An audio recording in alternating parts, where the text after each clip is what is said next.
Episode की शुरुआत में हम देखते हैं कि तांजीरो नेजुको को उसके बॉक्स में डालकर उसके बॉक्स को उठा लेता है और सोचता है जो मर्जी हो जाए, अब मैं आखिरी तक लड़ूंगा। और यहाँ दूसरी ओर वो राक्षस साउंड हाशिरा को कह रहा होता है, तुमने मुझे गुस्सा दिलाना शुरू कर दिया है। तुम इतने खूबसूरत हो और तुम्हारे पास 3 बीवियां हैं और ऊपर से तुम्हारे पास इतना कॉन्फिडेंस भी है और तुम बाकी हाशिरास से भी काफी अलग हो। नॉर्मली हाशिरास को बहुत मेहनत करनी पड़ती है पर तुम टैलेंट के साथ ही जन्मे हो। मुझे तुमसे बहुत जेलसी हो रही है। मैं तुम्हें जल्द से जल्द मार दूंगा। तब साउंड हाशिरा कहता है, क्या तुम्हें सच में लगता है कि मैं टैलेंट के साथ पैदा हुआ हूँ? तो तुमने अभी तक कुछ देखा ही नहीं है। तुम बहुत सालों से इसी डिस्ट्रिक्ट में कैद हो तो तुम्हें बाहर की दुनिया का अंदाजा ही नहीं है। ये दुनिया बहुत बड़ी है और ऐसे लोगों से भरी हुई है जो तुम्हें पागल कर देंगे। कुछ लोग तो 2 महीने में ही हाशिरा बन जाते हैं और तुम कह रहे हो कि मैं चुना हुआ हूँ। तुम्हें पता भी है मैं कितनी जिंदगियों को नहीं बचा पाया हूँ। तब वो राक्षस कहता है, अगर तुम स्पेशल नहीं हो तो जो जख्म मेरे सिकल्स ने तुम्हें दिए थे उस पर पॉइजन था, उससे तुम्हारे शरीर में जहर फैल गया है तो तुम अभी तक मरे कैसे नहीं हो? तब साउंड हाशिरा कहता है, मैं एक शिनोबी हूँ, ये जहर मुझ पर काम नहीं करता। तब वो राक्षसी कहती है, शिनोबी तो बहुत साल पहले मारे गए थे तो तुम हमें ये झूठ मत कहो। तब साउंड हाशिरा कहता है, ये झूठ नहीं है, शिनोबी अभी भी जिंदा हैं। मेरे 9 भाई बहन थे और जब तक मैं 15 साल का हुआ उनमें से 7 मारे गए। तब हमारे फादर ने हमें इस तरह ट्रेन किया जैसे कि हमारी जिंदगी उसके ऊपर डिपेंड करती हो ताकि शिनोबी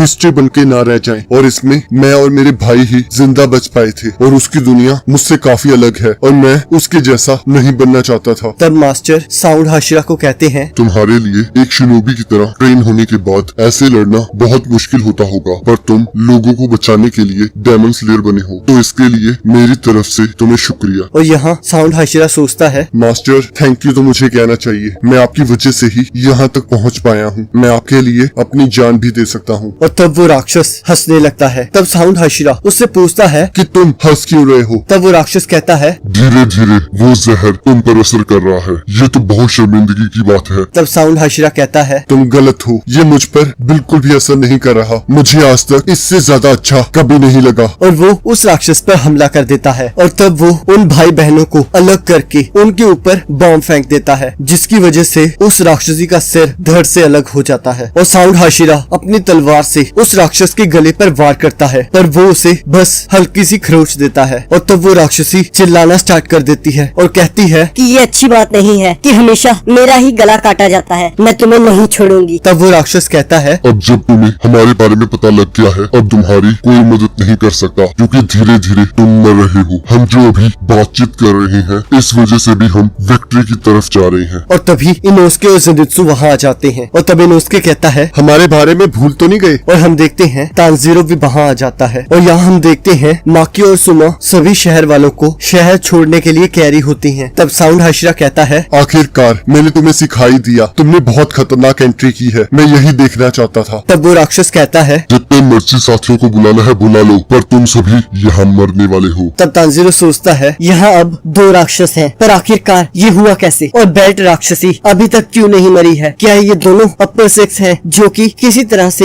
एक दूसरे से अलग हो गए हैं? अगर ऐसी बात है तो इसमें कोई शक नहीं है कि ये राक्षस ही असली जड़ है। पर मेरे हाथ क्यों कांप रहे हैं? क्या मैं थक गया हूँ या फिर ये डर की वजह से है? पर इससे कोई फर्क नहीं पड़ता क्योंकि हम ही जीतने वाले हैं। तब वो राक्षसी कहती है, नहीं, हम जीतेंगे क्योंकि अब उस हाशिरा की बॉडी में पॉइजन है। तब साउंड हाशिरा कहता है, क्या तुम्हें मैं कमजोर लग रहा हूँ? मैं तब बहुत अच्छे से लड़ सकता हूँ जब मेरे सिस्टम के अंदर थोड़ा पॉइजन हो। तब वो राक्षसी कहती है, ये ड्रामे करने छोड़ दो। तब साउंड हाशिरा कहता है, ये ड्रामा नहीं है, तुम इंसानों को जान ही नहीं पाए हो। ये तीनों लोग बहुत ताकतवर हैं और ये तब भी लड़ेंगे चाहे इनके हाथ पैर भी कट जाएं। और मैंने तो ये भी सोच लिया है कि तुम दोनों को कैसे मारना है। हमें तुम दोनों का एक ही साथ सिर धड़ से अलग करना होगा। क्या मैंने सही कहा? इसी वजह से तुमने अभी तक अपनी बहन को एब्जॉर्ब नहीं किया है क्योंकि अगर तुम अलग हो तो तुम दोनों को मारना बहुत मुश्किल है। तब इनोस्के कहता है, ये तो इतना सिंपल है, अब हम लोग जीत ही जाएंगे। तब वो राक्षस कहता है, ये तुम लोगों के लिए इतना आसान नहीं होगा क्योंकि मैंने 15 और मेरी बहन ने 7 हाशिरास को खाया है। तब वो राक्षसी कहती है, पर उनमें से कोई भी सुबह तक भी जिंदा नहीं रह पाया। और तभी वो राक्षसी उन पर हमला कर देती है। तब ज़ेनित्सु अपनी लाइटनिंग स्ट्राइक से उसे ऊपर की ओर फेंक देता है। तब इनोस्के कहता है, उस राक्षसी को मेरे और स्लीपिंग बेबी के हाथों में छोड़ दो और तुम दोनों इस राक्षस पर ध्यान दो। तब वो राक्षस कहता है, मैं तुम्हें मेरी बहन को मारने नहीं दूंगा। और यहाँ ज़ेनित्सु उस राक्षसी को कहता है, मेरी बात ध्यान से सुनो। सुनो, तुम्हें उस लड़की से माफी मांगनी होगी जिसका कान तुमने खींचा था। चाहे तुम उस घर में सबका खर्चा उठाती थी, पर तब भी वो लड़की तुम्हारी नौकर नहीं थी। तुम्हें कोई हक नहीं है उनके साथ ऐसा व्यवहार करने का। तब वो राक्षसी कहती है, तुम्हारी हिम्मत कैसे हुई मेरे साथ ऐसे बात करने की? इस शहर में लड़कियों को सामान की तरह बेचा जाता है और बर्बाद किया जाता है। जो लोग बदसूरत होते हैं उन्हें तो खाने के लिए खाना भी नहीं दिया जाता, यहाँ तक कि उन्हें तो इंसान भी नहीं माना जाता। तब ज़ेनित्सु कहता है, जरूरी नहीं है जो चीज तुम्हारे साथ हुई है वो तुम दूसरों के साथ करो। तभी वो राक्षसी कहती है, तुम्हें क्या पता हमारे साथ क्या क्या हुआ है। हमारी चाहे किस्मत खराब थी पर हम इसका बदला उन सबसे जरूर लेंगे जिनकी किस्मत अच्छी है। तुम्हें समझ आया, हम ऐसे ही जीते हैं। हमने उन सभी को मारा है जो हमारे रास्ते में आए हैं। हम तुम्हें भी उस तरह मार देंगे जैसे कि उन सबको मारा था। तब तांजीरो सोचता है, ये तो पागलपन है। मुझे कोई भी शक नहीं है कि ये अपर सिक्स है। मुझे फोकस्ड रहना होगा क्योंकि साउंड हाशिरा पॉइजन्ड हो गए हैं और मुझे उन्हें बचाना होगा। जैसे ही ये हिले मुझे इस पर वार करना होगा। पर तभी वो राक्षस तांजीरो पर हमला कर देता है। पर तभी साउंड हाशिरा तांजीरो को बचा लेता है और उस राक्षस के साथ लड़ने लगता है। तभी तांजीरो देखता है ऊपर से वो राक्षसी अपने बेल्ट से तांजीरो पर हमला कर देती है। तब इनोस्के वहाँ आ जाता है और कहता है, इसके पास 3 आंखें हैं। तभी वो राक्षसी कहती है, अब मैं तुम सबकी मूवमेंट्स को देख सकती हूँ। अब मेरा भाई उठ गया है तो अब मैं तुम्हें अपनी पूरी ताकत दिखा सकती हूँ। और तब इनोस्के और ज़ेनित्सु उस राक्षसी के साथ लड़ने लगते हैं और यहाँ वो राक्षस भी साउंड हाशिरा के साथ लड़ना शुरू कर देता है। पर साउंड हाशिरा अपनी बॉम्ब्स की हेल्प से उस जगह को उड़ा देता है। पर तभी हम देखते हैं वो राक्षस अचानक से साउंड हाशिरा पर हमला कर देता है और बहुत तेजी से अटैक करना शुरू कर देता है, जिसकी वजह से साउंड हाशिरा को चोट लगने लगती है। और तभी पीछे से उस राक्षस की ब्लड डेमन आर्ट जैसे ही साउंड हाशिरा पर हमला करने लगती है, तांजीरो आकर उसे रोक लेता है। तब तांजीरो सोचता है कि इसे रोकना बहुत मुश्किल है। ये पावर वर्सेस पावर का मैच है तो इसमें जिसकी पावर कम होगी वो हार जाएगा। पर अगर मैं वाटर ब्रीथिंग यूज करूं तो मैं इसे डिफ्लेक्ट कर सकता हूं। और तांजीरो अपने वाटर ब्रीथिंग से उस हमले को डिफ्लेक्ट कर देता है और यहाँ साउंड हाशिरा अपनी टेक्निक से उस राक्षस पर हमला कर देता है। और यहाँ दूसरी तरफ ज़ेनित्सु और इनोस्के बड़ी मुश्किलों से उस राक्षसी के साथ लड़ रहे होते हैं और ऊपर से उस राक्षस की ब्लड डेमन आर्ट भी उन पर हमला कर रही होती है। और यहाँ हम देखते हैं तांजीरो साउंड हाशिरा की तरफ बढ़ते हुए उन बेल्ट्स को रोक लेता है। तब साउंड हाशिरा सोचता है, ये ज्यादा देर तक नहीं लड़ पाएगा। ये चमत्कार ही है कि वो अभी भी हिल सकता है और जो चोट उसके शोल्डर पर लगी है वो बहुत गहरी है। उसने अपने खून को रोक लिया है पर वो ज्यादा देर तक टिक नहीं पाएगा। ये सब इसलिए हुआ क्योंकि मैंने खुद को पॉइजन होने दिया। मुझे इसे ठीक करना होगा, नहीं तो हम सभी मारे जाएंगे। और यहाँ हम देखते हैं इनात्सुरु साउंड हाशिरा और तांजीरो को लड़ते हुए देखती है और उन पर किनाए से हमला कर देती है। तब वो राक्षस सोचता है, ये लोग मुझे कितना परेशान करेंगे, पर अगर ये कनाएं मुझे हिट पे कर जाती हैं तो इससे कोई फर्क नहीं पड़ेगा। पर रुको,